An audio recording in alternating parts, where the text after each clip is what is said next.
Hi guys, Yusef here, and today we're going to be counting down the 10 houses at Halloween Horror Nights 29 in Orlando. Now, this is just my opinion on what I thought of the houses on this year's lineup, and I'd love to hear what you guys think. Let's get started.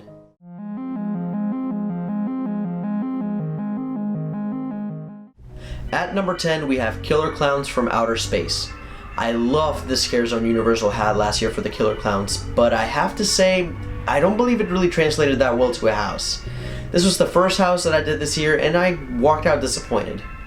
The house itself was extremely disorienting in the worst possible way. Confusing a guest can be effective in certain situations and help to ramp up some scares, but with this house I had no idea what was going on sometimes, and it left me with some confusion and even a slight headache. The only thing that I truly really enjoyed about this house was the Clownzilla at the end. I mean, knock my block off if you have to, but that's just what I thought of this house.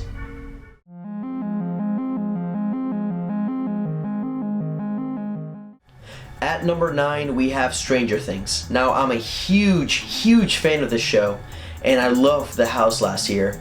I didn't really have the highest expectations for this house this year though, coming in just because it was based on season 2, which had been pretty weak in my opinion. And honestly, I didn't really like the house that much. I wasn't scared in this house at all, and many of the scares felt a bit predictable, and I was just ready for them. I will definitely give major props to the scare actors and the set design for this house though. I mean, for me, that's really what made it a lot of fun to walk through, and the actors really gave it their all, and the shows and scene set really did feel like they had been ripped straight from the series. I'm not really hoping to see Stranger Things come back. I mean, we did have a similar situation a couple years ago with The Walking Dead, and it was just fatiguing just seeing the same IP over and over and over again.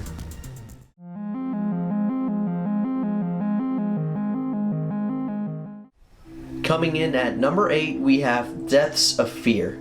When Universal announced this house and I read the description for it, I was beside myself with excitement. I was thinking underwater facility, cramped and claustrophobic hallways. I mean, almost like the Nostromo from Alien, but underwater. I'm sad to say that this wasn't the case. There was such an interesting concept here for a truly terrifying experience, but it wasn't really there. I mean, don't get me wrong, the set design was awesome and the creature design was scary, but I felt like it was lacking something a bit extra to really push it over the top. Because of that, I do think it was the weakest of the original houses this year.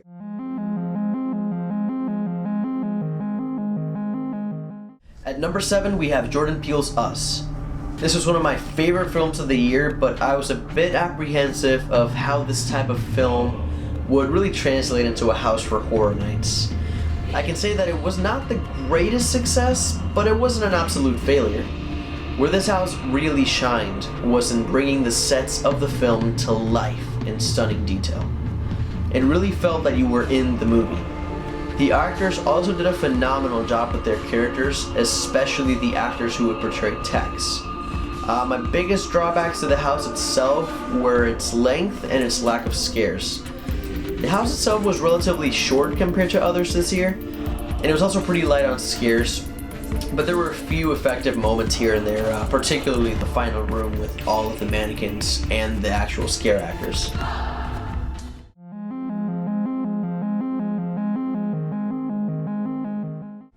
At number 6, we have Ghostbusters.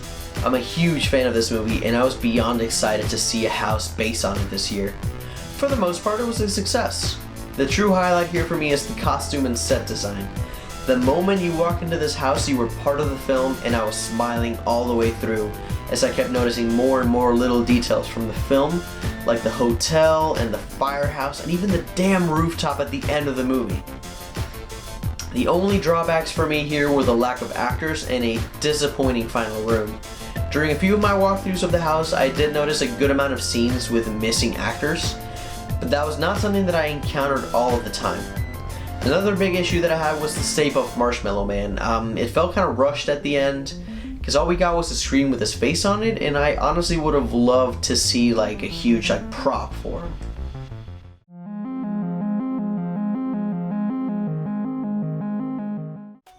At number 5, we have Yeti, Terror of the Yukon. When this house was first announced, I didn't really have that many high hopes about it, but I really was proven wrong. This is one of the most ambitious houses Universal has done for Horror Nights in some time. The creature design was incredible, and the sets were extremely well done. You really did get a sense of isolation out in the cold wilderness. The sets themselves were nicely varied and spaced out as well, with a good amount of characters in each scene. My only issue with the house was getting to those scenes themselves. I felt that there was a gap in between scares that was a bit too long sometimes, and there were some dead spaces in the house, but I still really enjoyed myself.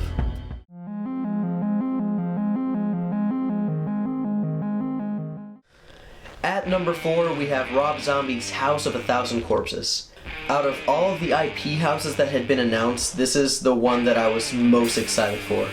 House of a Thousand Corpses is one of my all-time favorite horror movies, and the fact that Horror Nights was doing a house based on it was a dream come true. I can honestly say that this house was my favorite of the IP houses. From the opening facade showing Captain Spaulding's gas station, I knew I was in for a treat. What follows is an accurate representation of this movie's insanity.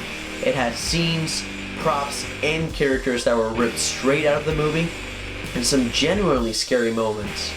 The actors and crew made this house a home for me, and I was happy to see the movie represented in such a caring and detailed way.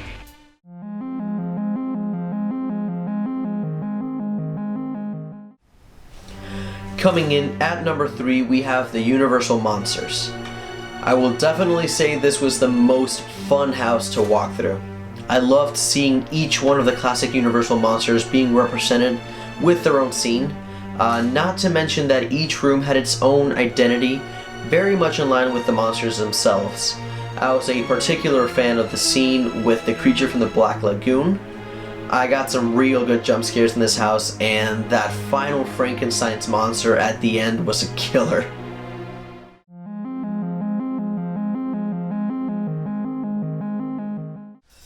At number 2, we have Graveyard Games. I had the pleasure, or maybe displeasure, of going to this house right when the park was closing on one night, and I was in there by myself with no lines and no other guests. Let's just say I nearly shit my pants with how terrifying and effective this house was. I mean, it was perfectly lit, I loved all the punk characters because they were true assholes, and the costume and creature design was mind-blowing. I was afraid of what terror the next room would unleash, and I loved every second of it. I even liked the goofy social media aspect of it that you could be a part of through Facebook. I thought it was really interesting how it added some backstory to the house, and I would really love to see it come back in some way in the next couple of years.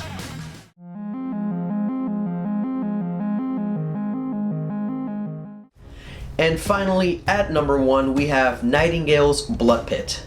This was another house that I got to experience with no lines and no other guests, and it was the scariest thing I've ever done in quite some time, and I can actually still smell the blood, the stench. I know this house was certainly divisive this year, and I can certainly see why some would dislike it and outright hate it. I did think it was one of the most immersive houses this year, along with Yeti, and it was absolutely terrifying. I mean, some of the character design was a bit weak, but I didn't really get to notice much of it over my screaming, because I yelled like a little baby. I do have a theory though. I believe that Sprung Tent 1 is genuinely cursed. Almost all of my favorite houses and the ones where I got the most scares in the last couple of years were in Sprung Tent 1. Because I mean, you have La Llorona, you have the Dollhouse of the Damned, Scarecrow the Reaping, and Dead Exposure Patient Zero. There is definitely something in that plot of land that's cursed. Well, those are my rankings for this year's houses for Halloween Horror Nights 29. I'm curious to know, what were you guys' favorite houses? Drop your opinion in the comments below, and I'll talk to you all later.